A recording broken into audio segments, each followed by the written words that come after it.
Welcome to the Max Future Weekly Podcast. All Apple talk and no chit chat.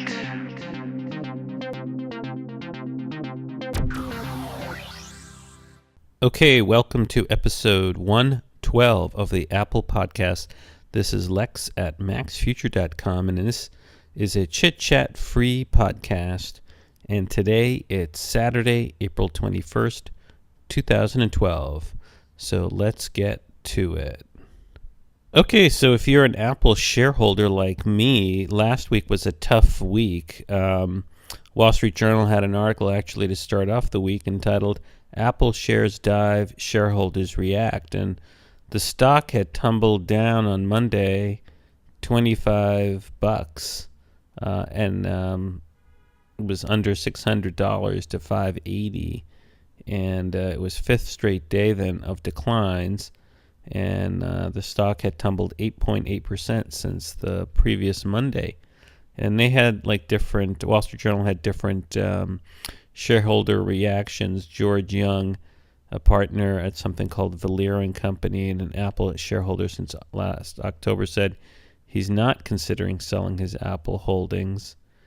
And another guy who I guess is a financial advisor and manages $6 billion, said, "I'm always worried when Apple pulls back, but we have all we want for the time being. I'm just hoping there's nothing wrong that I don't know about.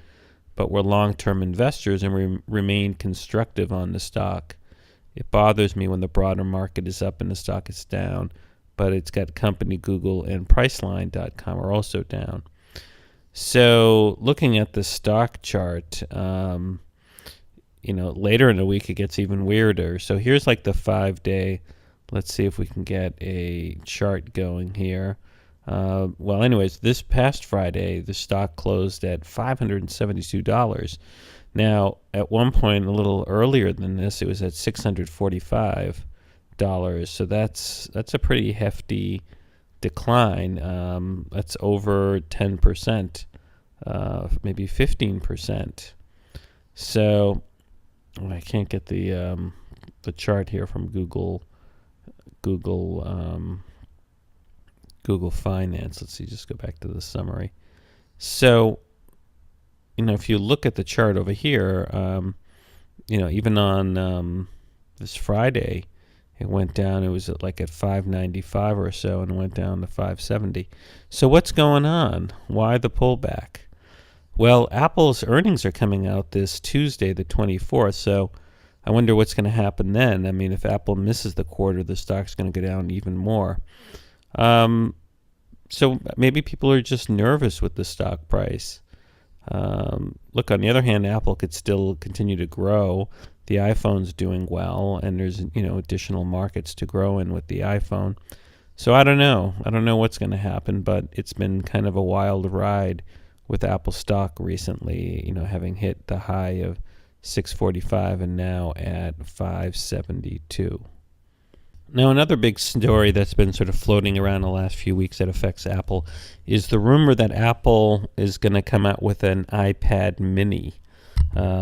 And the Washington Post had an article entitled, "What Apple Could Gain from an iPad Mini."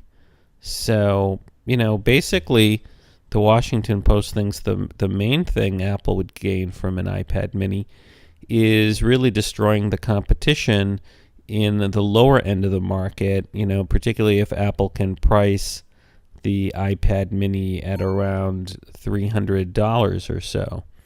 So $250 or $300 range. So, I think it does make sense. But one person in the article said, they don't think it makes sense because they don't see how Apple can make a margin. And by that, they mean a significant profit, a profit of 30 or 40%. Well, that's going to be the real issue. Apple's only going to do it if they can build it and sell it at a price that they make a 30 or 4% profit. But if Apple can do the manufacturing and get out a $300 or $280 iPad mini and make 40% profit, I think Apple will do it because that would really sort of clobber, people, Amazon's Fire and other Android tablets that are like smaller. So, we did see this with the iPod line. Apple came out with the original iPod, was $500, and then it came out obviously with the iPod Mini, and the iPod Shuffle, and really captured the whole range of the market. So I think that makes sense. I think people want a device that's lighter than the iPad, but bigger than the iPod Touch or iPhone. And if Apple can construct something that's light and bigger than the iPhone, I think that there'll be a lot of consumers who will want that. Well, Apple seems to be involved in a lot of lawsuits lately, and let's talk about some of them. One of them, which could be a problem, is a lawsuit, a class action, I guess, on behalf of employees of Apple, Google, Intel, and other tech companies, because apparently they entered into an agreement amongst each other not to poach each other's employees, which could be an antitrust problem. And in California, District Judge Lucy Koh, K-O-H, rejected Apple and the other companies' efforts to dismiss the claims brought under the federal Sherman antitrust law, according to Reuters and California's own antitrust law. And in a decision on Wednesday, according to Reuters, Judge Koh said the existence of, quote, do not cold call agreements, end quote, among various defendants, quote, supports the plausible inference that the agreements were negotiated, reached, and policed at the highest levels of the company, end quote. And so this could be a problem, I'm starting to worry because Apple is just engaged in way too many lawsuits, disputes, patent disputes. Now the Justice Department has sued Apple for antitrust violations. There's an antitrust violation here, or allegation of that. And so, is this a distraction for Apple? Is this a distraction for Tim Cook and the senior leadership to always be in these lawsuits? So we'll have to see. Now, I mentioned that Apple's in a lawsuit with the Justice Department, which accuses Apple and several publishers of engaging in an antitrust violation by coming to some sort of agreement to do agency pricing for ebooks. But apparently Apple has been sued now by a class action lawsuit in Canada, also piggybacking on the antitrust claims by the Justice Department. And it was apparently, I guess the class action was filed in February in Quebec Superior Court by a Montreal lawyer. And so there are 3 similar suits in Canada, all seeking damages for any Canadians who purchased ebooks. And, there's several class actions, I guess, in the United States, and several attorney generals. So there's a lot of litigation against Apple. And Apple said it plans to fight the DOJ accusation. And, I think Apple's position is that, look, it didn't go to any meetings among all of the publishers to come to an agreement, that it did its negotiating one-on-one with the publishers. And if that's the case, then it might have a good defense against antitrust violations. Speaking of defenses, the Washington Post had an article this week, What's Apple's Best Defense in Ebook Antitrust Case? And basically, the Washington Post, asked this question to various antitrust professors at different law schools. One guy who's, I guess, an antitrust professor at University of Iowa College of Law said, quote, if Apple agreed with each single publisher and can show it talked to them individually and didn't suggest they collude, then those agreements would be legal, end quote. So I guess that's what it really comes down to, is, did Apple go to sort of a group meeting and agree on, pricing or anything like that? So, but at this stage, it looks like Apple wants to definitely litigate and not settle this civil lawsuit by the Justice Department. Now, Forbes had an interesting article this week by a guy named Russell Flannery, who basically had, was showing how difficult it must be to be a supplier of Apple, because apparently some suppliers who are public companies of Apple are really beholden to Apple for their business. And he had an article entitled "Live by Apple, Die by Apple." And he pointed out, for example, that shares in a number of Taiwanese suppliers to Apple fell sharply on Friday on reports that the U.S. company will be changing its component mix when its next version of the iPhone hits the market. And it said that shares of something called TPK dropped by their 7% daily limit on reports that the touch panels used in the new Apple phones will use in-cell technology from Japanese and Korean suppliers rather than that currently provided by TPK. So, it must be very rough to be a supplier, because on one hand, it's great if you're a supplier because Apple's doing so well and needs your product. But if Apple happens to not like your product for the next iteration of a device, you could be in deep, deep trouble. And so there have been these stories that Apple might use this new screen, where right now Apple's screen for the iPhone is essentially, it's a layer of glass over a layer of touch capacitive layer that gives you the touch ability, and then the screen itself. And apparently there are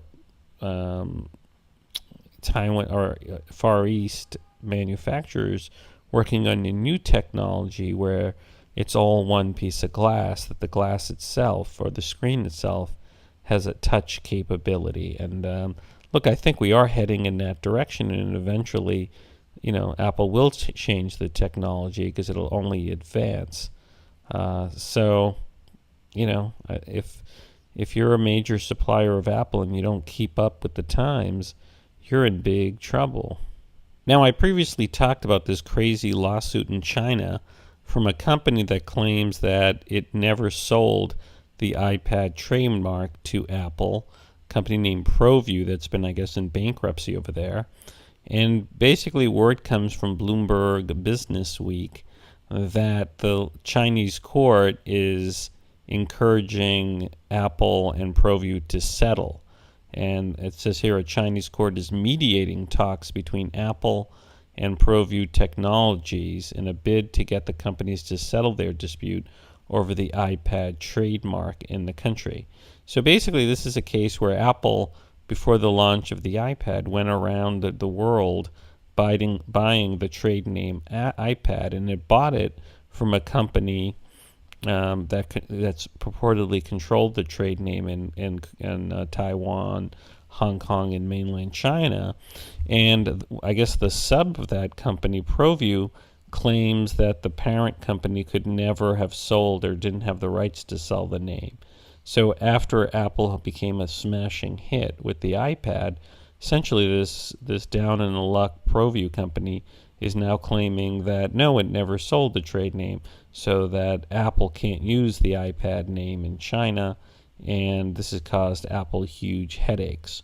So the question is, if Apple settled with Proview, how much money would it give Proview? I think Proview sees Apple as the cash cow, and I could see Apple maybe paying off Proview for $100 million or $80 million, but if, Apple I don't think Apple would be willing to pay like $1 billion or $2 billion or anything like that. So we'll have to see what comes of this. Apple, I think, is also appealing this to a higher court in Beijing, and we'll have to see. Another lawsuit hanging over Apple, as reported by the Los Angeles Times, is a lawsuit against Apple for, quote, bait apps. And basically, Apple has been sued by a group of California parents, according to the article, calling Apple's in-app purchasing practices rotten for luring their kids with expensive addictive game apps. And apparently, a court in California has allowed those parents to proceed as a class action lawsuit. It says here, a San Jose judge recently denied Apple's effort to get the case dismissed. So in the suit, the parents allege that their minor children were able to make purchases of, quote, game currency, end quote, within free games without their knowledge or permission. And it goes on to say that the highly addictive nature of the games compelled Apple children from playing them to purchase large quantities of game currency. Now, here's the thing. I mean, I don't know, but like the way I have my iPad, none of my kids can really purchase anything because they're locked out of the App Store. They have to know the password. And I think Apple fixed the thing where you have like here's the thing. If you make an app purchase, don't give your iPad or iPhone to your kids right away. I think if you wait like 20 minutes or half an hour, the store is locked. And so I don't think, Apple makes it so easy to buy apps for kids.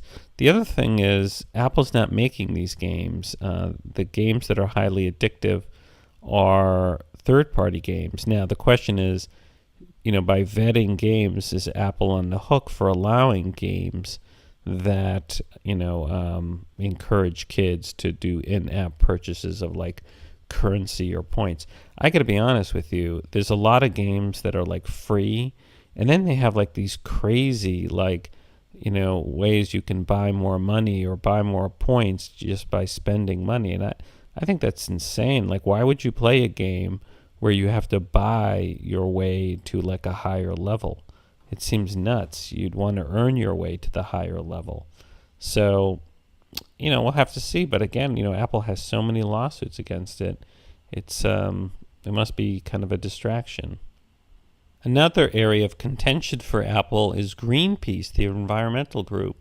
The Atlantic had an interesting article this week entitled "Apple and Greenpeace Trade Blows in Data Center Grudge Match." And the editor's note says at the beginning, earlier this week we ran a piece based on Greenpeace's report and the Climate Desk's reporting about Apple's data center reliance on the coal heavy grid in North Carolina. Many readers pointed out that Apple was planning to install the country's largest commercial solar farm in the area and was planning to run biogas-powered fuel cells as well. And it goes on to say Apple itself raised methodological issues with the Greenpeace study that centered around how the organization estimated how large the Apple data center actually is. And it goes on to say that's really important because if the data center draws less energy, a much greater percentage of the power would come from renewable energy source. So basically, look, Greenpeace is saying that Apple's data center is going to use a lot of dirty power, and Apple is questioning the methodology and saying no. And some people point out there's going to be a solar array nearby, and there's a picture here that shows that there's some sort of field near the data center that's going to have a big solar field. Look, I mean, Apple's sort of in a weird position because it's like the biggest public company in the world and has this sort of cool, hip image. So if it does anything slightly wrong, it's going to get slammed by people who want to make it the poster boy for that issue. So Apple has to really be on its toes and vigilant to do the right thing and not just talk the talk, but walk the walk. Now, Apple's back office operations are creating jobs for various people. The IrishTimes.com had a story on April 21st saying Apple to create 500 jobs at Cork operation. So apparently in Ireland, Apple is expanding its presence in Cork, creating 500 more jobs. That's the flip side of what's going on with Apple. Apple is actually creating a lot of jobs for a lot of people in all parts of the world, not just in the United States. So apparently Apple established a plant in Hollyhill on the north side of Cork back in 1980. So Apple's been in Ireland for a very long time. It says in the article in the mid-1990s it was the main production center for the Mac G3 and iMac and employed more than 1,900 people. So Apple's had a significant presence in Ireland for quite a while. It says here the production was later outsourced to plants in Wales and Singapore, causing the loss of 450 jobs. So I'm sure the Irish are welcoming Apple and its job creation in that country. Now, Apple's been generally good at getting Macintosh users to upgrade to newer operating systems. And if you want, and the official newest operating system is Lion. Mountain Lion is coming out probably this summer or fall. But the way it works with Lion is you can't upgrade to Lion unless you have Snow Leopard, and there are some people who don't have Snow Leopard and are on, I guess, Leopard or Panther or Jaguar or whatever with the older operating systems were. And word comes via ComputerWorld.com that Apple is offering Mac users a free upgrade to Snow Leopard in an attempt to get them to switch to, in June, from Mobile Me to the new iCloud.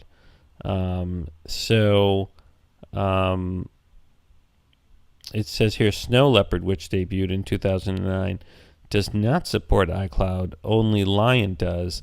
But if you get Snow Leopard, then you're able to upgrade for $29.99 to Lion.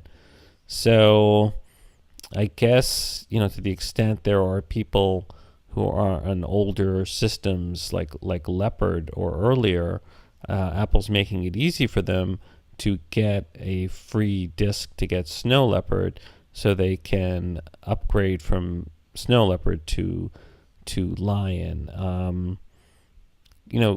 Why don't they just? I guess you need to have Snow Leopard to do the upgrade to Lion. I was going to say, why don't they just sell them like Lion on a disc? But I guess they've gotten rid of discs. With Lion, there's no more DVDs. You just either get a USB stick or download it through the Mac App Store. So, anyways, I think it's a nice deed by Apple. Another eye-grabbing headline from Forbes came on April 20th entitled Apple's Secret Plan for Its Cash Stash. Very clever headline. But, basically it says here that Apple has like a secret plan to use its cash, most of it which is overseas, to buy up its own supply chain. It says, how about buying up its own supply chain? A lot of high-tech manufacturers on the Global 2000 dream about controlling what they pay for components and gaining the assurance that crucial parts will flow as needed.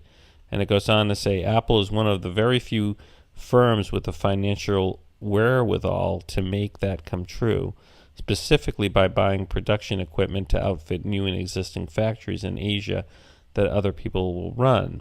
Apple is already, according to this article, deploying its cash toward this very goal. So, the question is, will Apple spend even more money to try to buy up the supply chain? I mean, the article goes out to say one of the advantages of that is you keep the material out of your competitors' hands, so it makes it harder for competitors to catch up if you buy up the supply. So we'll see. Maybe Apple will mention something about buying up supply in its quarterly earnings and conference call, which will take place, I think, on April 24th, this coming Tuesday, I think it is. Yes, that's right.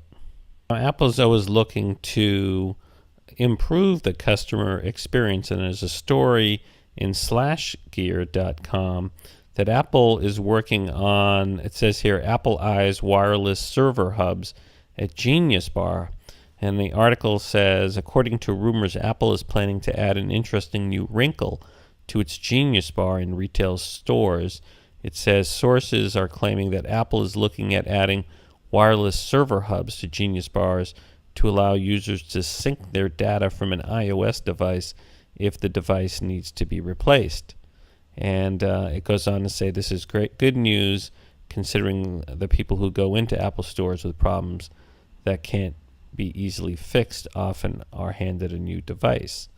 So I think this totally makes sense, because basically what it allows people to do who have a problem, allows them to back up their data, and according to the article, the plan would be that you would wirelessly back it up to some sort of server in the store and then restore the backup to the new iPhone or iPad or iPod Touch that you get.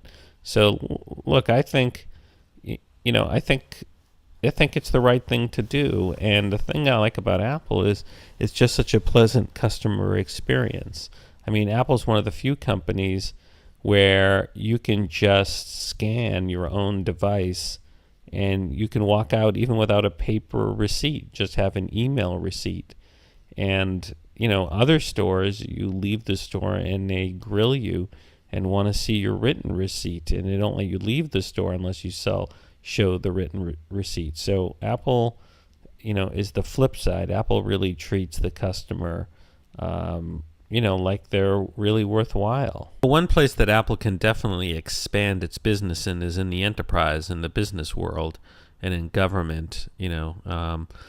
Apple doesn't have a big presence in big companies or in government, enterprise situations. And according to 9to5Mac, Apple put up a new page on its website that highlights the iPhone's use in the enterprise market. And it goes on to say that the info-packed page shows how the iPhone is being used. And let's see if we can take a look at the site. And, basically it's highlighting that the iPhone is good for business, that you can use it to organize your day, that you can use it to view your business, you can manage your projects, meet anywhere, travel light. And, it's interesting. I think part of the website points out that you can create your own apps if you have a company that, that are internal apps for everybody who works in the company. So that's kind of cool. I think a lot of IT departments and a lot of people in the enterprise don't really take Apple and the iPhone seriously, but like with the BlackBerry and RIM going down the drain, I think a lot of IT people are looking for alternatives. And this is a really nice page. I mean, I really think it highlights the practical business uses of a device like the iPhone. And I wonder if they'll put up one soon for the iPad. Let's see. It's got a section entitled Apps for Business. It says here, it's interesting. For the enterprise, Apple is saying, look, you can get apps from the App Store, but that you can also develop your own in-house apps. So this is kind of interesting. Let's see what they put here. So basically, they say there's a world of possibilities with in-house app development for iPhone. Explore what businesses are creating in-house and get started building breakthrough apps for your employees. And it points out, for example, building business intelligence. It says you can build an iPhone app that can tap into simple spreadsheet data or complex back office systems like SAP and Oracle.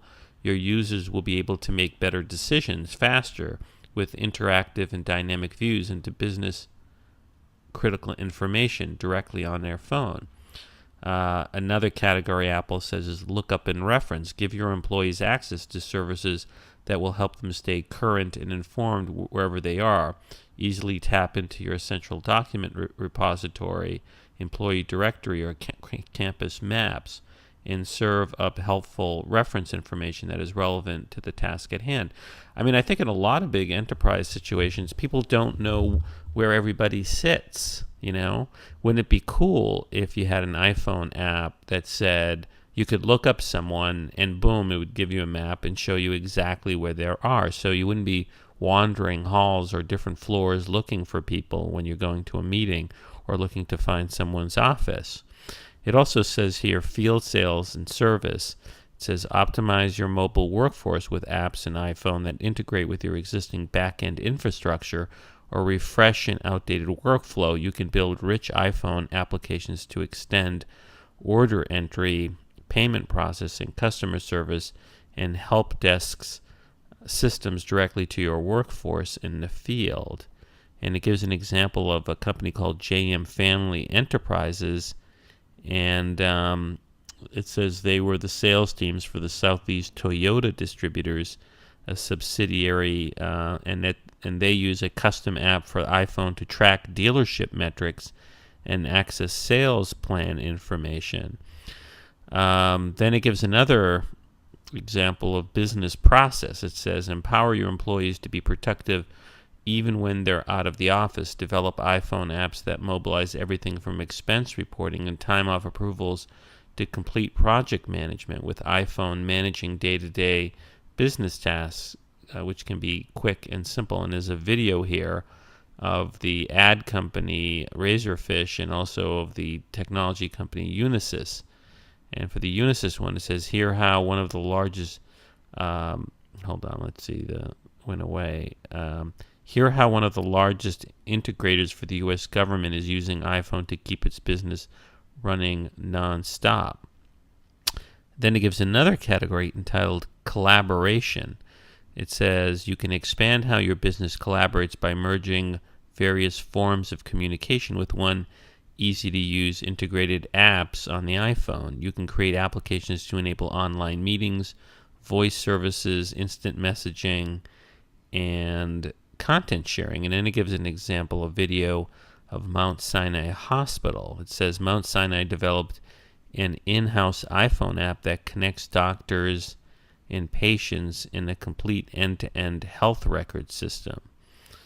Wow. And then finally, the final category is training and communication. You can develop iPhone apps that deliver rich media to your employees. It says use the iPhone to train employees or sales channels, communicate important company-wide announcements, or demonstrate your company's latest innovation to customers or colleagues on the road. So, I think this would be very attractive to a lot of enterprise settings. And then, of course, it just also highlights the apps that you can get in the App Store. It says bring your Office docs with you. And for this, it highlights Dropbox, which is a great sharing, cloud sharing app. Also, Air Sharing, SugarSync, File Magnet, SharePlus, and ICMS. So there's like a plethora of sharing apps. And then it talks about work with your files anywhere, and it lists obviously Pages, which Apple makes, Keynote, QuickOffice, Goodreader, GoDocs, and PDF Reader Pro. And then it also says no task left undone. Keep on top of projects, managing to-do lists, tracking due dates, and capturing whiteboard brainstorms is easy with apps on the iPhone. And here it lists OmniFocus, Things app, Evernote, Zeptoliner, iThoughts, and Whiteboard Capture Pro. Some of these apps I've never heard of. Like I've never heard of Zeptoliner or iThoughts or Whiteboard Capture Pro. And then it talks about working together has never been easier. Attend online meetings exchange contact information, and never miss a beat when you're away from the office. Here it highlights WebEx Meeting Center, Bjeev IM, iDialog Pro, Lotus Live Meeting, Jive, SBS, Mobile, I've never heard of that, and Yammer. And let's see, there's lots of apps here. Then it goes on to talk about Communication Unified, transform iPhone into an iPhone office phone by connecting to your organization's telephony infrastructure, make calls over a Wi-Fi network, manage sophisticated call handling such as voicemail and call logs, and connect into corporate directories right from the phone. And here, Apple lists some communications apps that are very enterprise-oriented, like Cisco Mobile, Alcatel Lucent OmniTouch 8600, ShoreTel, Avaya One X Mobile, OpenScape Mob Connect, and of course Skype. So look, I'm telling you, this is like a learning center here, because there are a lot of apps that I never knew existed that are obviously heavy enterprise apps. It's got another category, transform your data, speed up smart decisions with apps that enable you to take a range of track a range of business activities, monitor current sales figures, generate reports, and analyze business data. And here they list apps, some of which I do recognize, like Apple's Numbers app, which is a spreadsheet app. But then there's others like Ryombi Visualizer, MicroStrategy Mobile, SAP Business Objects, Oracle Business Indicators, Business Indicators. And then it goes on to talk about how customers have your customers in the palm of your hand. It says view opportunities, track leads, and manage your pipeline to grow your business while on the go. iPhone does more than help you manage sales prospects. It keeps you up to date with critical information. And here it mentions, I don't think I'm familiar with any of these apps. They were obviously sort of sales endpoint apps. One from Salesforce called Salesforce Mobile, CWR Mobility, NetSuite, Oracle Mobile Sales Assistant, Sybase Mobile, and Streamtime. It goes on and on here. Then it talks about keep on top of your business. iPhone helps you keep your business running while you're on the run. Manage everything from expenses approvals, payroll, or even invoicing right from your iPhone. And here it talks about apps like FileMaker Go, Concur Mobile, Intuit Online Payroll, QuickSale, Payware, and Business Card Reader. Another category is better patient care anywhere with a huge collection of professional-grade medical and health applications. iPhone gives doctors and nurses the resources they need for continuity of care when they're away from the hospital or clinic. And here they talk about medical apps like Netter's Anatomy flashcards, NEJM This Week, Airstrip OB, Epic Haiku, Pocket Medical Spanish with audio, and Mobile MIM. And then, of course, there's all sorts of IT stuff. It says the ultimate IT toolkit, powerful third-party apps help troubleshoot, support, and administer your company's network computers and servers, whether you're using VPN to access a secured network, FTP to transfer files, or SSH for a secure shell session. And here the apps are Cisco AnyConnect, Juno's Pulse, RSA Secure ID Software Token, LogMeIn Ignition, 1Password Pro, and Network Utility Pro. So this is really a comprehensive site, and I think a great resource for anyone considering a transition at their enterprise situation to the iPhone. Now, Apple also keeps investing in its back end and its backbone, back office stuff. Mac Rumors has a story that Apple has agreed to invest $250 million at the Oregon data center site that it's building. And MacRumors reports based on an Associated Press article that says that Apple has reached a deal with local governments to finance its plans for a new data center in Prineville, Oregon.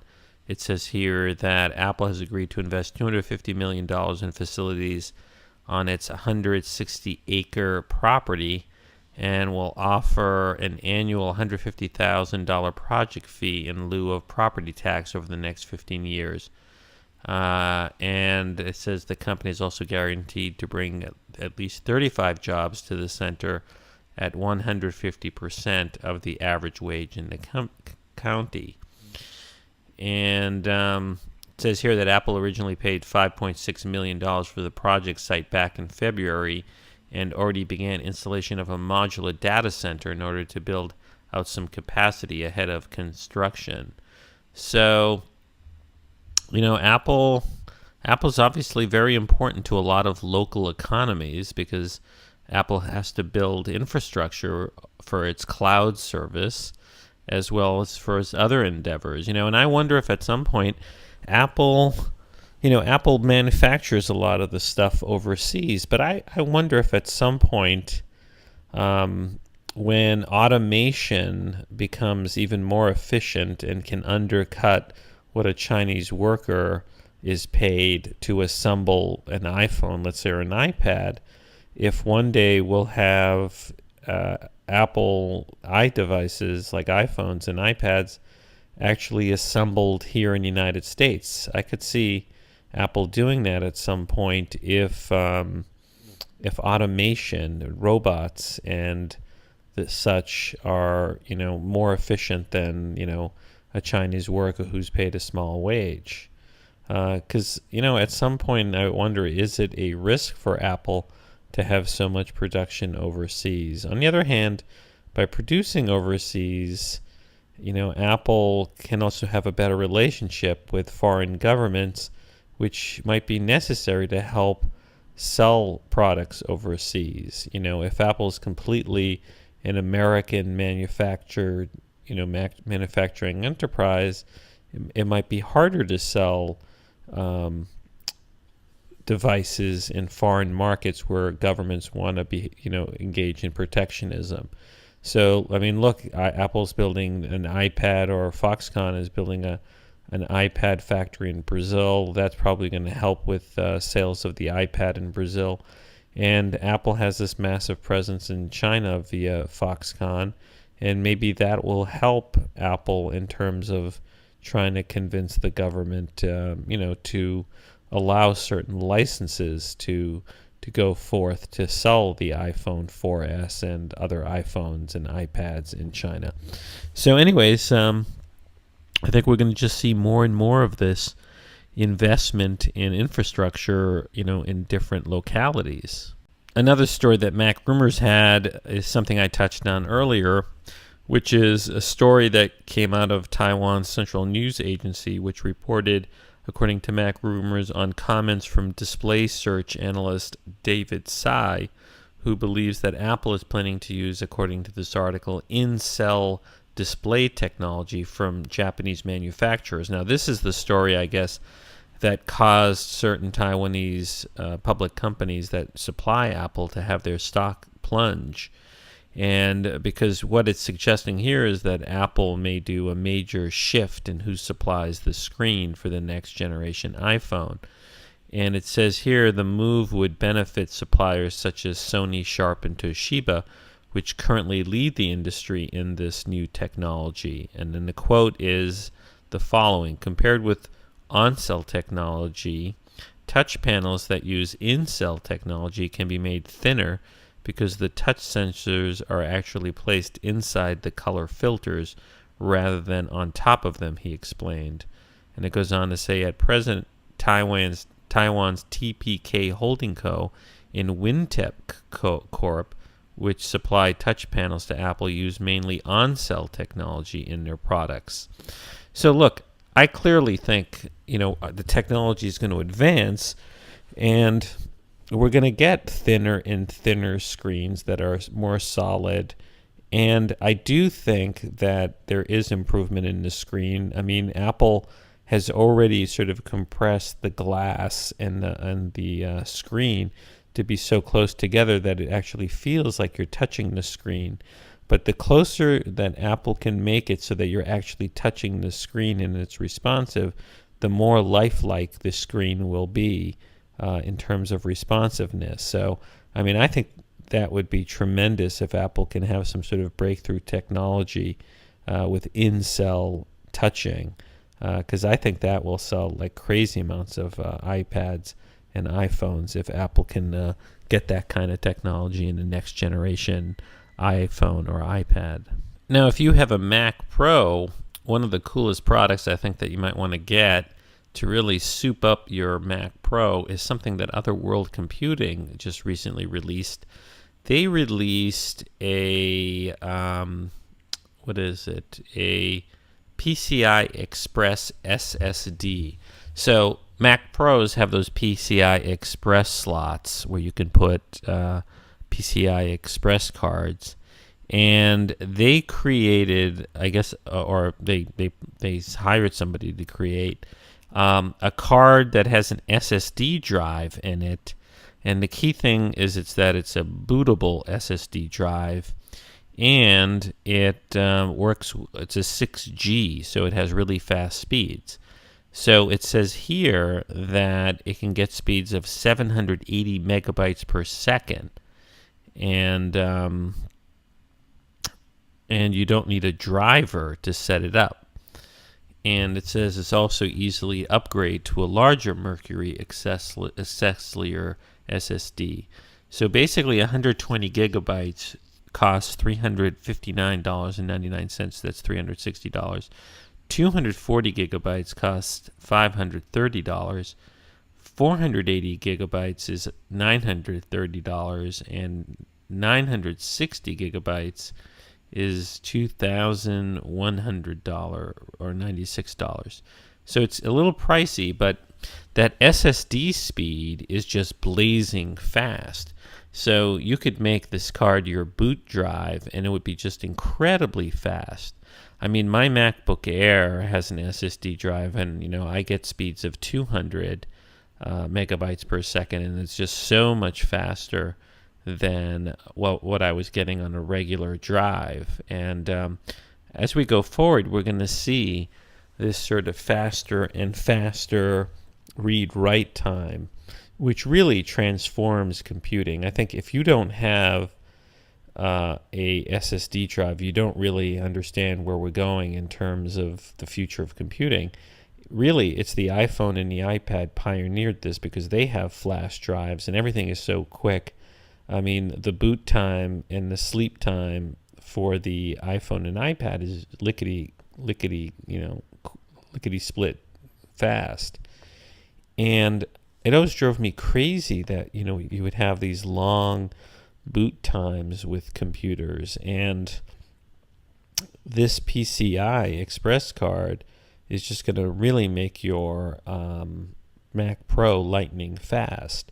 Now, one of the things that I've been waiting for, and I called Other World Computing, and they said maybe this summer they'll get it, is a cheap Thunderbolt, a Thunderbolt drive that you can put an SSD card in it, because wouldn't it be, I mean, all the new Macs have Thunderbolt ports, and essentially if you have a 6G like eSATA SSD card in a Thunderbolt case and it's portable, you have essentially a little mini computer in your pocket.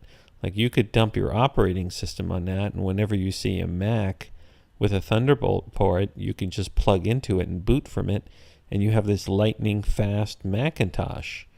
So, as soon as the Other World Computing comes out with a portable Thunderbolt SSD, I think I'm gonna get that.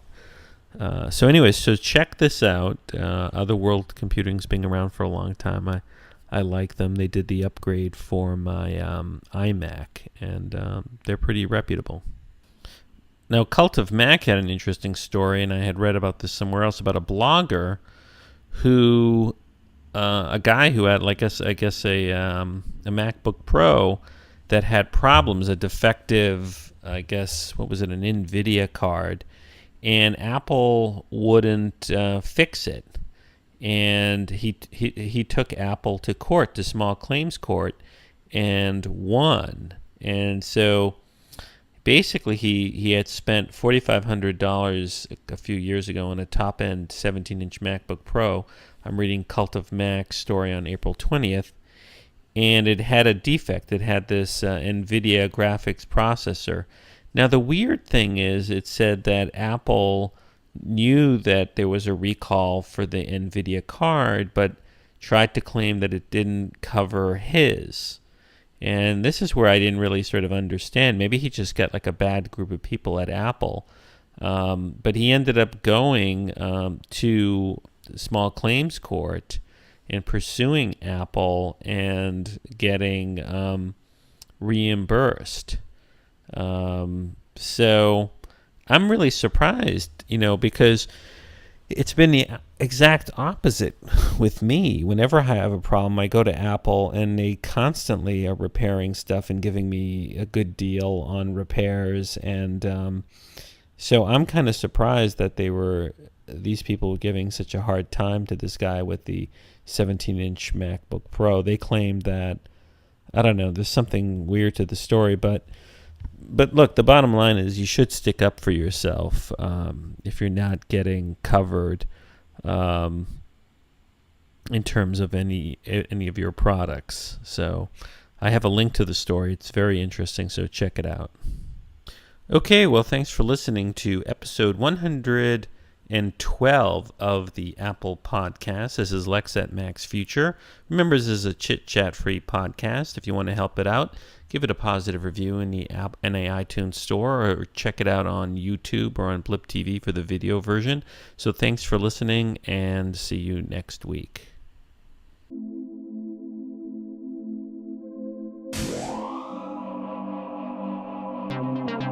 This has been a Max Future production.